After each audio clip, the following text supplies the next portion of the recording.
Halo kawan-kawan mahasiswa Prodi Pembangunan Sosial Universitas Gunung Kidul. Bayangin deh, Anda ini seorang dokter yang super pinter, udah banyak pengalaman, dan niatnya benar-benar tulus pengen bantu orang. Anda ngasih resep obat yang paling mutakhir menurut ilmu kedokteran. Tapi, ternyata pasien Anda nggak pernah meminumnya sama sekali. Bukan gara-gara mereka nggak mampu beli atau nggak percaya sama Anda loh. Tapi karena dalam keyakinan leluhurnya, nelan obat buatan pabrik itu ibarat nolak kesembuhan yang aslinya datang dari Tuhan lewat jalur doa. Masalahnya, Anda nggak pernah tahu soal ini. Simple karena Anda nggak pernah nanya. Nah, selamat datang di sesi edukatif kita kali ini. Wong lanang ora kuat iku isin. Laki-laki yang nggak kuat itu memalukan. Ini tuh bukan cuma sekedar pepatah biasa ya. Ini adalah cerminan yang dalam banget dari rasa malu kultural, yang dampaknya benar-benar luar biasa ke kondisi psikologis seseorang. Makanya, kegunaan dan manfaat dari paparan kita hari ini tuh tegas banget buat kalian para calon pekerja sosial. Anda akan menguasai metode yang namanya kultogram. Metode ini wajib banget dikuasai buat mencegah yang namanya agresi budaya pas di lapangan nanti.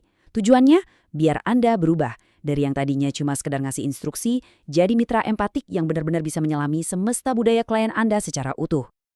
Oke, biar makin paham, di sesi kali ini kita bakal bahas 6 topik krusial yang teknis tapi gampang banget diterapin.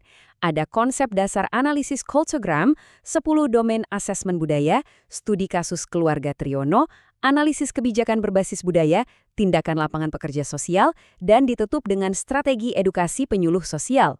Kita langsung masuk aja ke bagian pertama, konsep dasar analisis kultogram. Jadi gini, sebagai pekerja sosial, kita tuh harus banget ngerubah mindset. Stop ngelihat klien cuma sebagai penerima bantuan, dan mulailah ngelihat mereka sebagai manusia seutuhnya yang punya semesta budaya sendiri. Nah, kultogram atau kadang disebut kulturagram ngebantu kita ngelakuin hal itu. Alat asesmen visual dan naratif ini dikembangin sama Elaine Congress tahun 1994, terus direvisi tahun 2004, dan sekarang udah jadi kompas yang mutlak banget kita butuhin. Kenapa coba? Karena alat ini nggak cuma nanya hal basic kayak apa agama Anda atau suku Anda apa, tapi benar-benar nelusurin gimana nilai-nilai itu hidup dalam keputusan sehari-hari si klien. Hasilnya, intervensi yang kita kasih bakal benar-benar ngehormatin identitas mereka. Biar kebayang, kita bandingin deh sama alat yang mungkin udah sering kalian denger, genogram. Kalau genogram itu kan fokusnya buat metain pola dan struktur keluarga secara biologis lintas generasi ya. Nah, kultogram ini ibarat kepingan puzzle pelengkapnya. Dia metain nilai, keyakinan, dan identitas budaya yang justru ngasih makna kehidupan buat keluarga tersebut. Jadi, mereka berdua ini bukan buat saingan, tapi dipakai bareng-bareng biar kita dapat gambaran klien yang paling utuh. Lanjut ke bagian kedua, 10 domain asesmen budaya. Ini dia, rincian teknis yang wajib banget kita petain pas turun ke lapangan. Tenang, biar nggak pusing lihat datanya, udah saya kelompokin jadi 3 bagian nih. Kelompok pertama itu ngebahas alasan kedatangan mereka, status hukum, dan bahasa yang dipakai. Terus, kelompok kedua fokus ke seberapa jauh keterlibatan mereka sama institusi adat, hari-hari sakral, sampai riwayat krisis kultural yang pernah dialami. Dan kelompok terakhir nih, ini buat nelusurin sistem nilai mereka soal pendidikan, kesehatan, peran spiritualitas, plus seberapa jauh mereka udah berakulturasi. Kalau ini semua kecatet, data budaya kita dijamin super komprehensif. Sekarang kita masuk ke bagian ketiga, studi kasus keluarga Triono. Mari kita bawa teorinya ke dunia nyata ya. Ada kasus keluarga Pak Triono yang terpaksa pulang kampung ke Gunung Kidul setelah 18 tahun merantau di Surabaya gara-gara bangkrut pas pandemi. Nah, yang paling menarik dari sini adalah gimana kultogram membaca kondisi si bapak.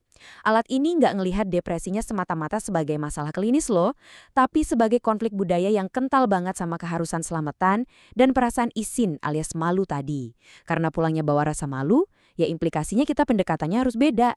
Kita mulai ngobrol dari cerita-cerita kesuksesan dia di masa lalu. Terus karena di keluarganya ada aturan tabu buat ngumbar masalah ke orang luar, kita nggak bisa tuh main paksa bawa dia ke puskesmas umum. Kita justru harus masuk lewat tokoh agama yang benar-benar dia percaya.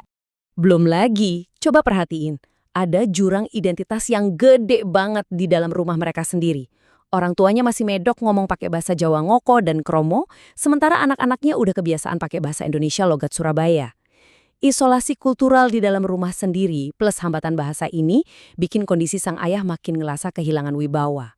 Lewat kultogram, akar masalah kayak gini tuh jadi kelihatan jelas banget. Kita geser ke bagian keempat, analisis kebijakan berbasis budaya.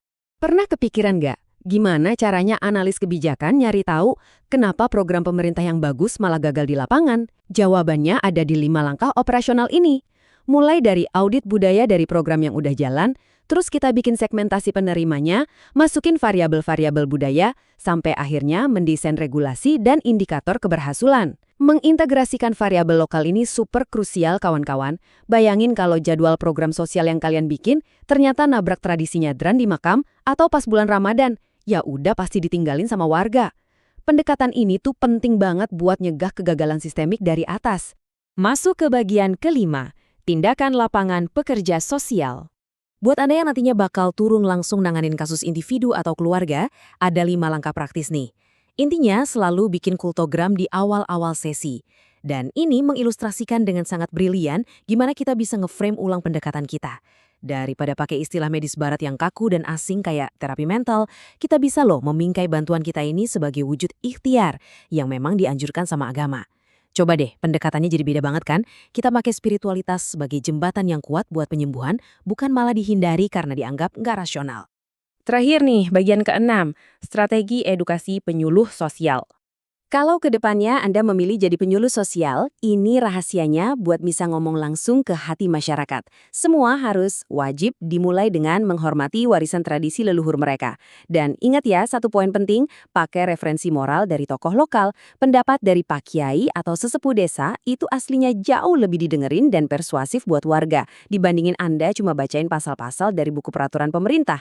Niat kita datang tuh buat merayakan dan nyelarasi nilai budaya mereka sama program kita, bukan buat ngegusur kebiasaan mereka.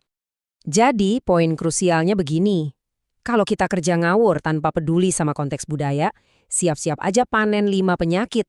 Mulai dari agresi budaya yang gak kita sadari, program yang gagal sistemik, sampai akhirnya kitanya sendiri sebagai pekerja sosial yang kena burnout. Nggak mau kan? Tapi sebaliknya, kalau Anda benar-benar nguasain metodologi kaltogram ini, Anda bakal dapat 4 mahkota kebanggaan profesional.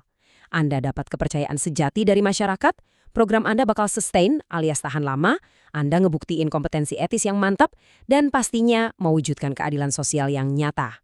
Sebagai penutup sesi kita kali ini, saya mau ninggalin satu pertanyaan provokatif buat Anda renungin. Apakah Anda nanti bakal maksa narik masyarakat keluar dari dunianya biar pas sama standar keilmuan yang Anda bawa dari kampus? Ataukah Anda bakal milih buat merendahkan hati dan berjalan beriringan sama mereka di dalam semesta budaya mereka sendiri? Ingat kawan-kawan, masyarakat Gunung Kidul itu adalah sebuah semesta yang luar biasa kaya sama nilai-nilai luhur, kayak gotong royong dan sikap penerimo. Kuasai metode ini, pahami mereka dari dalam, dan jadilah pekerja sosial yang benar-benar bermartabat. Tetap semangat belajarnya, dan sampai jumpa di lapangan ya!